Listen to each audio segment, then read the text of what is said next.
The bright studio lights of America's Morning Talk cast a harsh glare across the polished desk, where veteran television host Robert Sterling sat preparing for what he believed would be another routine interview promoting moral values and traditional family entertainment. It was September 1989, and Sterling, a 58-year-old former news anchor turned daytime television personality, had built his reputation on championing conservative causes and challenging what he saw as the moral decay of American popular culture.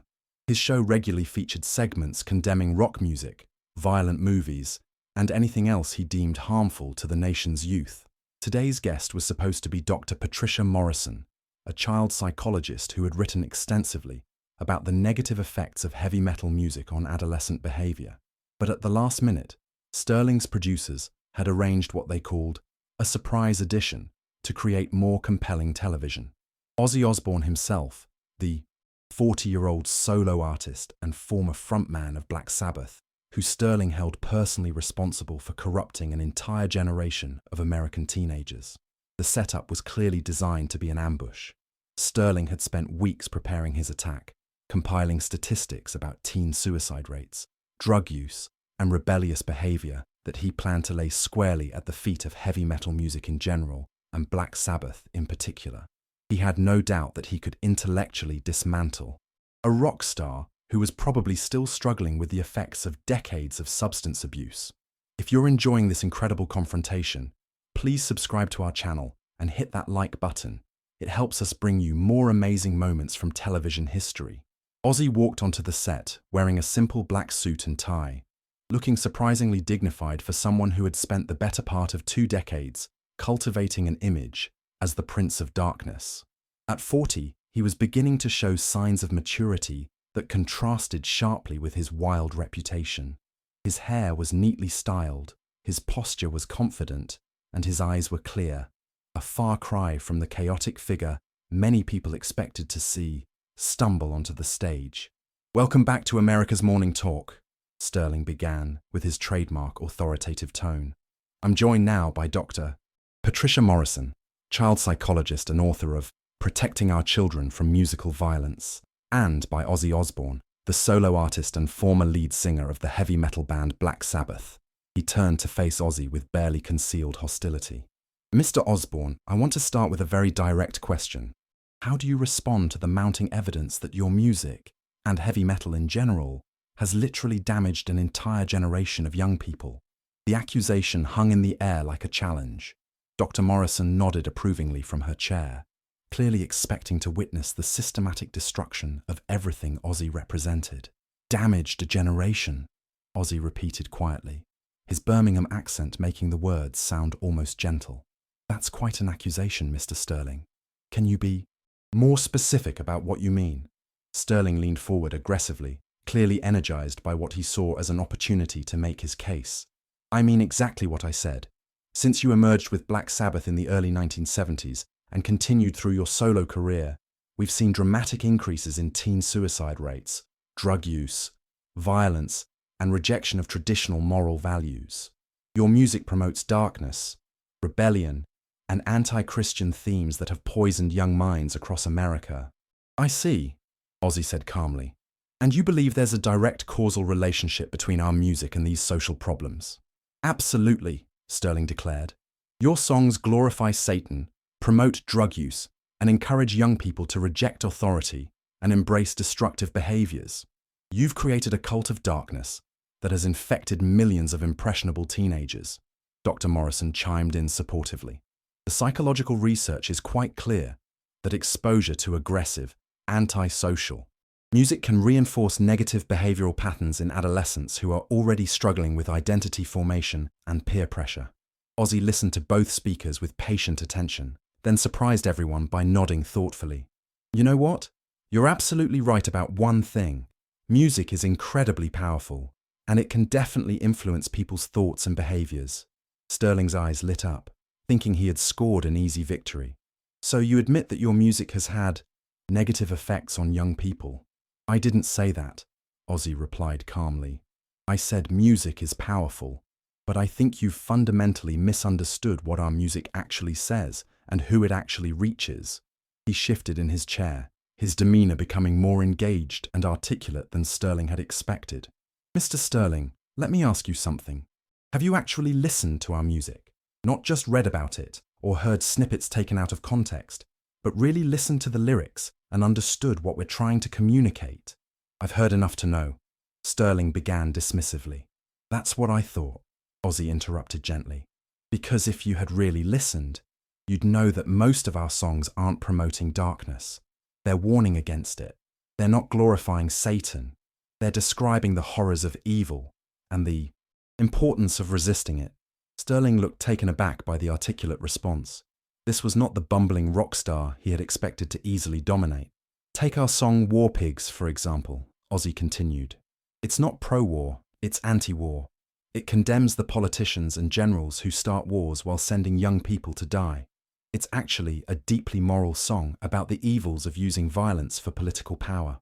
And in my solo work, songs like Diary of a Madman deal with mental illness and the struggle to maintain sanity in an insane world. "But surely you can't deny the dark imagery," Dr. Morrison interjected. "Of course there's dark imagery," Ozzy agreed, "because we're singing about dark realities. War is dark, poverty is dark, mental illness is dark, addiction is dark. Should we pretend these things don't exist? Should we only sing about sunshine and roses while people are struggling with real problems? My solo albums have dealt with these themes extensively because they matter to real people." Sterling was beginning to look uncomfortable as he realized this interview wasn't going according to his plan. "But more importantly," Ozzy continued, his voice gaining passion, "let me tell you about the generation you claim we've damaged. Let me tell you about the letters I get every week from fans who tell me our music saved their lives." He leaned forward, his eyes intense with conviction. "I get letters from kids who were contemplating suicide until they heard our songs and realized they weren't alone in their pain. I get letters from young people who were struggling with addiction and found strength in lyrics about overcoming darkness. I get letters from teenagers who felt like outcasts until they discovered a community of people who understood what it meant to be different." The studio had fallen completely silent, except for Ozzy's voice. "You want to know about the generation we supposedly damaged? Let me tell you about Sarah from Michigan, who wrote to tell me that our music helped her survive her parents' violent divorce. Or Marcus from Texas, who said our songs gave him the courage to seek help for his depression. Or Jennifer from New York, who found the strength to leave an abusive relationship because our lyrics reminded her that she deserved better." Sterling tried to interrupt, but Ozzy's momentum was building. "These aren't damaged people, Mr. Sterling. These are survivors. These are young people who found hope and strength in music that acknowledged their struggles instead of pretending everything was perfect." "But the anti-religious themes," Dr. Morrison attempted. "Anti-religious," Ozzy's voice rose slightly. "Have you listened to After Forever from our Black Sabbath days? It's literally about finding God and the importance of faith. Have you heard Children of the Grave? It's about protecting innocence and fighting against forces that would corrupt young people. And in my solo work, I've continued exploring spiritual themes in songs like So Tired and Thank God for the Bomb." He stood up from his chair, his presence now commanding the entire studio. "You know what I think the real problem is here? I think you're uncomfortable with music that tells the truth about life. You want entertainment that pretends the world is simple, that good always triumphs easily, that people don't struggle with real darkness." Sterling was now visibly flustered, clearly not prepared for this level of intellectual engagement. "But our music doesn't pretend," Ozzy continued. "It acknowledges that life can be hard, that people face real challenges, that sometimes the world seems overwhelming and frightening. And then it says, you're not alone. Other people have felt this way. You can survive this. You can overcome this." The passion in his voice was unmistakable now. "You say we've damaged a generation, but I say we've saved one. We've given voice to feelings that society told young people they shouldn't have. We've created a community for people who felt like outsiders. We've offered hope to people who thought they were the only ones struggling." Dr. Morrison made one more attempt to regain control of the narrative. "But surely you can see how the aggressive nature of the music itself can promote violent behavior." "Can it?" Ozzy challenged. "Because I'll tell you what I see at our concerts. I see young people who are angry about injustice channeling that anger into music instead of violence. I see kids who feel powerless finding empowerment through artistic expression. I see teenagers who might otherwise turn to drugs or crime finding a healthy outlet for their emotions. He walked closer to Sterling's desk, his energy filling the studio. Music doesn't create emotions, Mr. Sterling. It expresses emotions that already exist. The anger, the confusion, the sense of alienation that you hear in our songs. Those feelings exist in young people, whether our music exists or not. The question is, do you want them to feel alone with those emotions? Or do you want them to know that other people understand what they're going through? Sterling was now completely on the defensive. But the statistics about teen problems since the 1970s show correlation, not causation, Ozzy replied firmly. Teen suicide rates have increased since the 1970s, but they've also increased in countries where heavy metal music is virtually unknown. Drug use has risen, but it's risen across all demographics, not just among metal fans. You're confusing symptoms with causes. He returned to his chair, but remained leaning forward, engaged and articulate. The real causes of teen problems are things like family breakdown, economic uncertainty, social isolation, and the pressure to conform to impossible standards. Our music doesn't create these problems. It helps people cope with them. Furthermore, Ozzy continued, his voice becoming more measured, but no less powerful. I'd argue that the generation you claim we've damaged has actually accomplished remarkable things. They've been more environmentally conscious than any previous generation. They've been more accepting of diversity and difference. They've been more willing to challenge authority when that authority is wrong. Sterling made one last desperate attempt to regain control. But surely you have to admit that some young people have been negatively influenced. Of course, Ozzy agreed readily. Any form of art or entertainment can be misunderstood or misused by some people. Some people have probably misinterpreted our lyrics or used our music to justify negative behaviors. But that's true of anything powerful. Religion, politics, literature, movies. He paused, looking directly at Sterling. The question isn't whether some people might misuse our music. The question is whether the overall impact has been positive or negative. And I can tell you, from thousands of letters and conversations with fans over the years, that the overwhelming impact has been positive. We've given hope to the hopeless, strength to the weak, and community to the isolated. We've encouraged people to think for themselves, to question injustice, and to survive their darkest moments. If that's damaging a generation, then I'm proud to be part of it. The studio erupted in spontaneous applause from the crew and audience members, clearly moved by Ozzy's passionate and articulate defense. Sterling, clearly defeated, attempted to wrap up the segment. Well, we'll have to agree to disagree. No, Ozzy said firmly. We don't have to agree to disagree. We can agree that you were wrong. The directness of the statement was stunning. Even Dr. Morrison looked shocked. You came here today expecting to find a drugged-out rock star you could easily demolish, Ozzy continued. Instead, you found someone who's thought deeply about these issues, who cares about the people our music reaches, and who can articulate exactly why your accusations are unfounded. He stood up again, his final words carrying the weight of absolute conviction. The generation you claim we damaged is actually the generation we helped heal. And if you can't see the difference between music that exploits darkness and music that helps people overcome it, then maybe you're the one who needs to do some more listening. As the cameras stopped rolling, the studio remained silent for several moments. Sterling looked visibly shaken, clearly not prepared for the intellectual and emotional defeat he had just experienced. Dr. Morrison gathered her papers quietly, avoiding eye contact with anyone, while crew members exchanged glances of amazement at what they had just witnessed. That was, the show's producer whispered to his assistant, that was television history. The interview aired that afternoon and immediately began generating unprecedented response. Phone lines at the television station were flooded with calls from viewers, the vast majority supporting Ozzy's passionate defense. The station manager later reported receiving over 3,000 calls in the first 2 hours after broadcast, more than any other program in the station's history. Within hours, clips of the exchange began circulating on early internet forums and bulletin board systems. VHS copies of the interview were duplicated and passed around among music fans, creating an underground network of distribution that predated viral videos by more than a decade. Rock radio stations across the country played audio clips of Ozzy's most powerful moments, with many DJs calling it the day rock and roll fought back. Local newspapers began covering the story within days, with many running feature articles about the interview. The headline in the Los Angeles Times read, "Rock star turns tables on TV moralist," while the New York Post went with "Ozzy owns TV host in epic smackdown." Even the conservative Wall Street Journal acknowledged that Osbourne had presented a surprisingly sophisticated defense of artistic expression.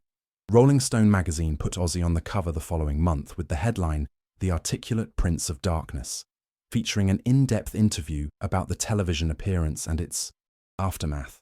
"I think people were surprised to hear me speak about these issues in depth," Ozzy reflected in the article. "But these are things I've been thinking about for years. When someone attacks your life's work, you better be ready to defend it intelligently." The interview also caught the attention of academics and cultural critics. Dr. Sarah Chen, a professor of sociology at Harvard University, wrote an op-ed for The Atlantic titled "When Rock Stars Make Better Arguments Than Experts," in which she analyzed how Ozzy's defense had been more empirically sound and logically coherent than his accusers' attacks. "Mr. Osbourne demonstrated something remarkable," Dr. Chen wrote. "He showed that artistic intelligence and academic intelligence are not mutually exclusive, and that sometimes those closest to a cultural phenomenon understand it better than those who study it from the outside." The impact on Sterling's career was swift and devastating. Advertisers began pulling sponsorship from his show within a week of the interview, with many citing negative feedback from customers who felt he had been unfairly aggressive and poorly prepared. The show's ratings plummeted as viewers turned away from what they now saw as shallow moral grandstanding rather than serious cultural commentary. Sterling attempted to salvage his reputation by issuing a public apology, but it was too little, too late. "I underestimated Mr. Osbourne's intelligence and preparation," he admitted in a statement to the press. "I approached the interview with preconceptions that prevented me from engaging in the kind of thoughtful dialogue our viewers deserve." His show was cancelled 6 months later, and Sterling largely disappeared from public view. Years later, he would work as a local news anchor in a small market, his national television career effectively ended by his encounter with the Prince of Darkness. Dr. Morrison fared somewhat better, but her credibility as an expert on music's effects on youth was permanently damaged. She found herself having to answer challenging questions about her research methodology and whether she had actually studied the music she was criticizing. Several of her academic papers were subjected to peer review challenges, and she eventually shifted her focus to other areas of child psychology. Meanwhile, the interview transformed how Ozzy was perceived both within the music industry and by the general public. Record executives who had previously seen him as a talented but potentially problematic artist began to recognize him as someone who could articulate the value and importance of rock music to mainstream audiences. This led to new opportunities for more serious media appearances. Ozzy was invited to participate in panel discussions at universities, to testify before congressional subcommittees about music censorship, and to appear on respected news programs like 60 Minutes and Nightline. In each case, he brought the same combination of passion and intelligence that had made the Sterling interview so compelling. The success also influenced other musicians in the heavy metal and hard rock communities. Artists who had previously shied away from media confrontations began speaking more openly and thoughtfully about their work. Rob Halford of Judas Priest, James Hetfield of Metallica, and other metal luminaries began giving more substantive interviews, using Ozzy's performance as a template for how to defend their genre intelligently.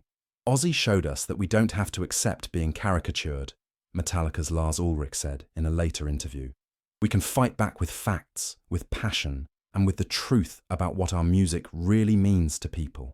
The interview also had a profound impact on how music journalists approached heavy metal.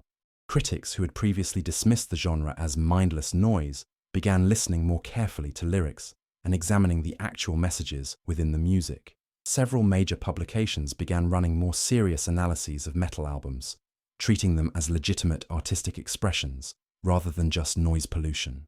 Music therapy programs began incorporating heavy metal into their treatment protocols, recognizing what Ozzy had articulated.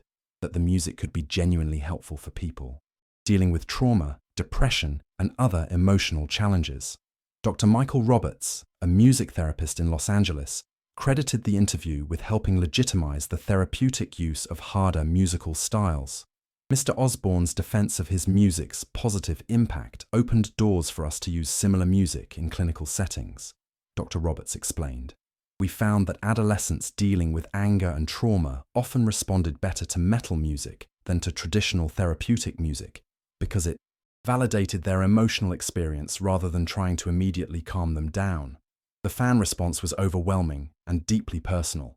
Letters poured in from around the world, thanking Ozzy not just for defending his music, but for defending them, the fans who had found meaning and help in that music.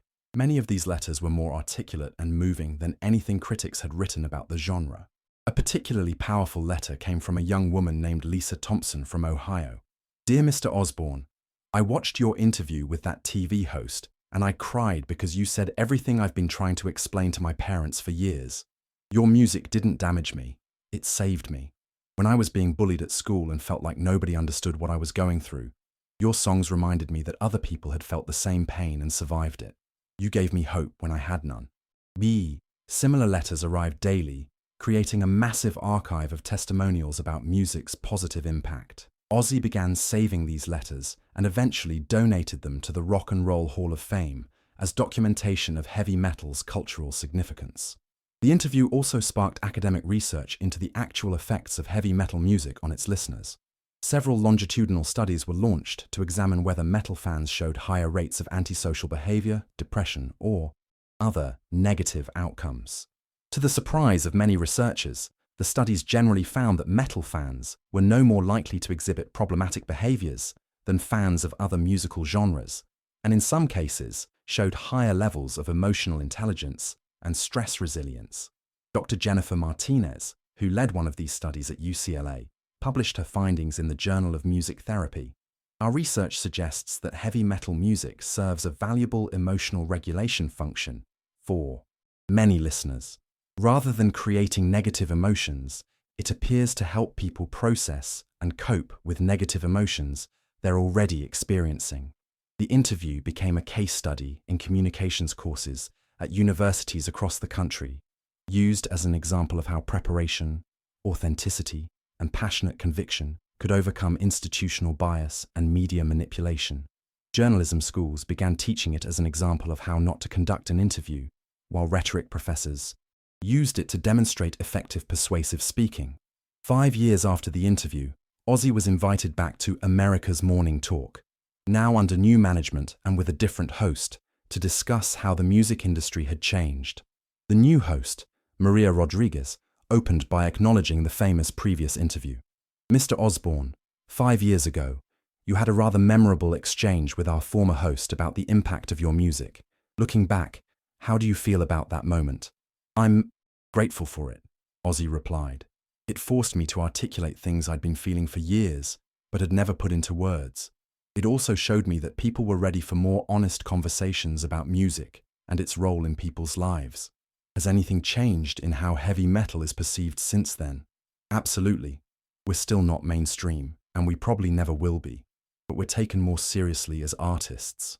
People understand now that you can create meaningful, helpful art even if it sounds aggressive or deals with dark themes."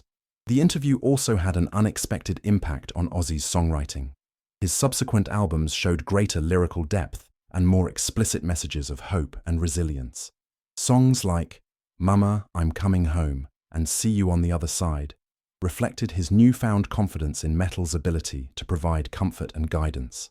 "That interview made me realize I had a responsibility to the people who found meaning in my music," he explained in a later documentary. "I couldn't just write whatever came to mind. I had to think about how my words might help someone who was struggling." The legacy of the Sterling interview extended far beyond music. It became a cultural touchstone for anyone who had ever been misunderstood or stereotyped, demonstrating that articulate, passionate defense of one's beliefs could change minds and challenge prejudices. 20 years later, when Robert Sterling died quietly in obscurity, his obituaries mentioned the Ozzy Osbourne interview as the defining moment of his career, not for its success, but for its spectacular failure. Meanwhile, Ozzy continued touring, recording, and occasionally giving thoughtful interviews about music's power to heal and inspire.